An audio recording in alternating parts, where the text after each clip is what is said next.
Olá, seja bem-vindo! Esse é o programa Equilíbrio e aqui vamos conversar sobre diversos assuntos e também fazer trocas de experiências. O nosso objetivo é te ajudar a encontrar um caminho que te traga novamente a um equilíbrio para que possa ter uma vida plena. Olá, e hoje o tema do nosso programa é sobre filhos e o entrevistado de hoje é o Dr. Ivo Torres, psicólogo, pastor, pai e esposo. Ele irá dividir com a gente um pouco do seu conhecimento sobre filhos, já que é pai de 3 lindos filhos e tem várias experiências na área da psicologia. A relação entre pais e filhos é algo muito importante, que começa a ser cultivado desde a descoberta da gravidez. Nesse momento, o bebê ainda depende totalmente da mãe, momento no qual as bases desse elo começam a ser construídas. Depois do nascimento, contudo, a criança ainda precisa dos pais para ter apoio emocional e psicológico, o que perdura por toda a sua vida. Quer entender melhor sobre a importância do relacionamento entre pais e filhos e o que você pode fazer para eles serem cada vez melhor? Continue ligado aqui com a gente e tire suas dúvidas sobre como deve ser o seu comportamento em relação aos seus filhos. Olá, doutor Ivo, seja bem-vindo. Olá, é um prazer estar com vocês aqui, Fábio e Bia. É uma alegria poder estar neste momento com vocês. O prazer é nosso, doutor, então, a sua presença aqui no nosso programa. E já vamos começar com a primeira pergunta aqui, doutor. Sabemos que os filhos eles não são iguais, um dos outros tem aquela diferença, né? Também o temperamento deles não são iguais. Esses conflitos entre os filhos internos, se os pais não souberem como enfrentar essa situação, o que eles têm que fazer? Primeiramente, a gente precisa entender que cada filho ele é subjetivo. Cada um tem a sua característica, a sua personalidade, ele se constrói dentro do seu comportamento com os seus pais e a gente precisa de entender que há um lema familiar que diz: eu trato os meus filhos todos iguais. Não é verdade. Não devemos tratar todos iguais porque cada um é um. Cada filho tem a sua subjetividade, cada filho tem o seu jeito de ser, cada filho tem o seu jeito de comportar, cada filho tem o seu jeito de pensar. Prova é que cada um de nós temos uma digital diferente. Então, respondendo a sua pergunta, senhor Fábio, não somos iguais e nem devemos tratar os filhos iguais. Tem filho que é mais amoroso, tem um filho que já é mais ríspido, tem aquele filho que é mais comunicativo, tem aquele filho que é menos comunicativo. Então, olhar de forma uniforme para os filhos é um grave erro para nós pais. Doutor Ivo, existe alguma disputa entre os filhos pela atenção dos pais? E se existe isso, por que eles agem dessa forma? A disputa, ela sempre vem, Bia, quando os pais não sabem lidar com esses filhos. Né? Eles olham para esses filhos e cada filho se supera em uma área. Né? Então, por exemplo, o pai tenta tratar, supor que o pai tenha 3 filhos ou 2 filhos, né? E aí eles tentam tratar os filhos meio igual. E esses filhos, eles não são iguais como na primeira pergunta que você me fez. E quando você começa a tratar eles de forma igual, eles precisam de sobressair, mostrar para esses pais que eles não são igual. Aí eles começam a disputa: eu sou melhor nisso, eu sou melhor naquilo, eu faço isso melhor. E esses pais às vezes não conseguem fazer essa leitura desses filhos. E aí, por isso que gera essa disputa interna. Mas se o pai sabe entender a subjetividade do filho, tratar ele do seu jeito, na sua forma, nas suas características, eles não vão se disputar entre si. O importante, então, é os pais saber conhecer cada temperamento do filho, o modo que eles agem, como eles fazem durante ali a sua rotina diária, o que eles estão apresentando no momento. Isso é necessário, essa leitura do filho, né? E assim, ó, e quem precisa de dar o feedback para esse filho é o pai. Porque o pai ele já tem mais experiência, ele já tem mais vivência, ele já tem mais maturidade para esse filho. E esse filho ele vai se construir a partir desse pai, dessa mãe. Ele vai entender que o meu pai sabe quem eu sou. O meu pai sabe quem sou eu.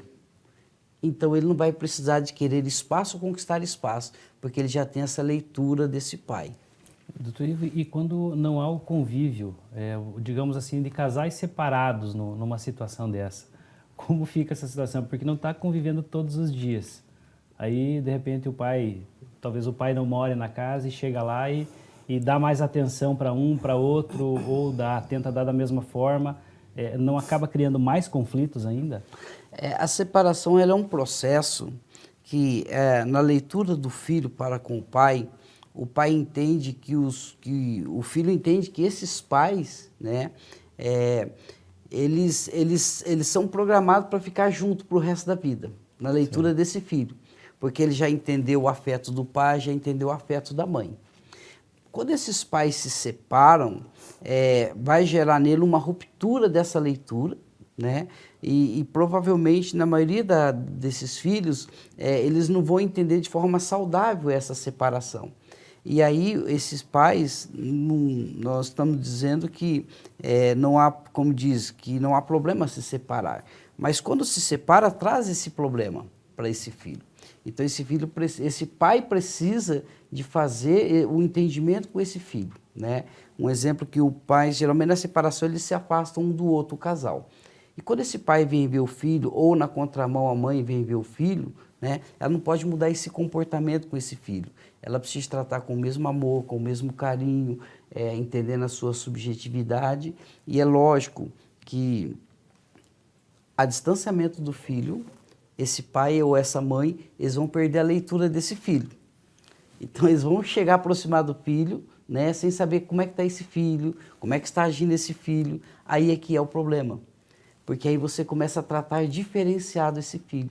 Eu ia falar, vai ter que fazer essa releitura, né, novamente. Ele teria que fazer essa releitura desse filho. Eu me afastei. Acaba criando uma barreira, né, entre pai e filho quando são separados. Né? Isso. E é muito comum, nesse processo que surge alienação parental. Sim. É dentro desse processo, porque aí esse pai, ou se o filho ficou com o pai, ele aprende a ler só o pai. Ou se ele ficou com a mãe, ele aprende a ler só a mãe. Então, quando aparece esse pai, ou aparece essa mãe, ele não consegue fazer essa dissociação.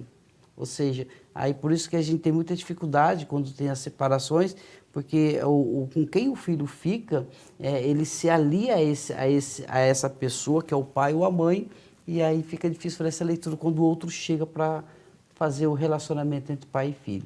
Nessa visão, de repente, ele cria até aquela animosidade com o outro, o genitor, né? Isso. Talvez ver como um inimigo, de alguma forma, pode ser isso? E isso vai estar ligado dentro da alienação parental, por quê? De repente, vou dar um exemplo. Se o filho ficou com a mãe, né? Um exemplo que o filho ficou com a mãe, o pai se afastou da casa. Quando esse pai vem, o filho entende que ele é o pai, mas ele é aquele pai que abandonou ele, abandonou a sua mãe. E aí ele vai ser áspido com este pai, né, em alguns contextos, e se essa mãe forçar isso ainda, dizer, olha, nós fomos abandonados, teu pai abandonou o pai, abandonou a mãe, abandonou você, fica muito mais difícil ainda esse relacionamento com esse filho. Doutor Ivo, e quando os filhos têm uma certa diferença de idade, uma diferença significativa, como fazer para que não aconteça preferência pelo filho mais novo? Porque geralmente nós percebemos, né, entre pais que têm 2 ou 3 filhos, que geralmente o filho mais novo é o preferidinho, né? Mimado, né? Por ser o mais novinho, por ser o último, né? Vamos colocar assim, a rapa da panela, né? Ou a rapinha do tacho, né? Alguns usam esse termo. Olha, Bia, criar um filho, as pessoas acham muito difícil. E quando existe uma distância de idade, isso se torna mais complexo. Porque quando você tem o primeiro filho, é a primeira experiência, e essa primeira experiência, ela é aquela experiência que você tem todos os cuidados. Quando vem o segundo filho, você já tem a experiência. Mas aí a pergunta que você me fez, há um distanciamento desses filhos, na questão da idade. Existiria problema? Não. Né? Qual é a dificuldade para esses pais e esses filhos? Entender que o espaço que esse filho entrou no contexto familiar, um exemplo, um filho nasceu numa década e outro filho na outra década. São décadas diferentes, são realidades diferentes, são momentos diferentes. Um filho que nasceu, vamos pegar um exemplo aqui, um filho que nasceu lá na década de 90, de 2000, é muito diferente. E o de 2020 vai ser muito mais diferente ainda, porque esses filhos nasceram numa era tecnológica, que hoje é o celular, o meio de comunicação dele é o virtual. Então, o pai precisa entender que a idade cronológica desses filhos vai influenciar. Então, esse pai precisa se adaptar a essa idade do filho, e o filho precisa também de entender, é muito comum os pais dentro do consultório, né, dizer assim: doutor, eu tenho um filho mais velho, não me deu trabalho. Agora, esse filho mais novo me dá trabalho, ele não quer estudar, ele só quer saber de celular, ele só quer saber de internet, o outro ia para a escola, esse vai para a escola e não estuda, eu tenho que estar indo na escola direto. Por quê? Porque o ciclo de relacionamento desse filho mais novo é diferente. Então, dentro da pergunta que você fez, o que fazer, né, quando tem essa distância de idade? Esse pai precisa de saber ler o espaço que ele está vivendo agora, a era que ele está. Que era que ele está?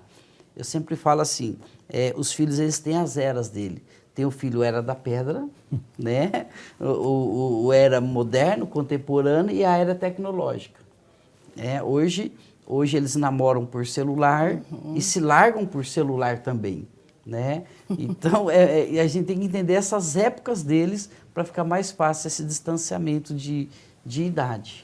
Quando tem um dos filhos é mais vulnerável, o que fazer? Será que a atenção para esse filho é dirigida, é certo dirigir mais atenção para ele? Como que fica o outro também nesse assunto? É que assim, ó, o ser humano, ele se constrói na sua exclusividade. Nós nos construímos assim. Existe um termo muito popular que as pessoas usam no dia a dia, antes ele do que eu, né? Sim. Esse termo, né? Por quê? Porque a nossa construção, ela é uma construção de individualidade.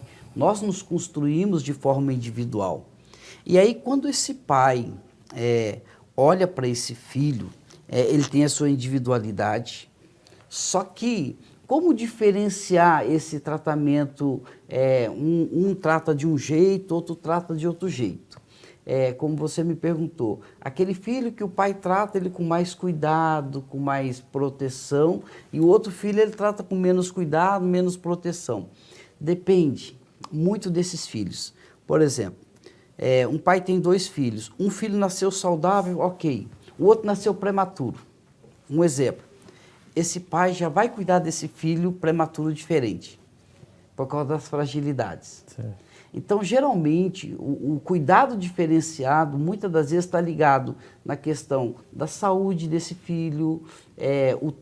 Se esse filho sofreu nesse parto, essa mãe já vai querer ter um cuidado diferente desse filho. São esses os caminhos que eles usam para tratar diferente o filho, né? Um exemplo, se esse filho é o filho da velhice, como você falou, o filho tardio, mais velho, aquele filho que vai rapinha do tacho, ele vai ter um tratamento diferenciado. Sim. Porque é o último, então vou cuidar desse último.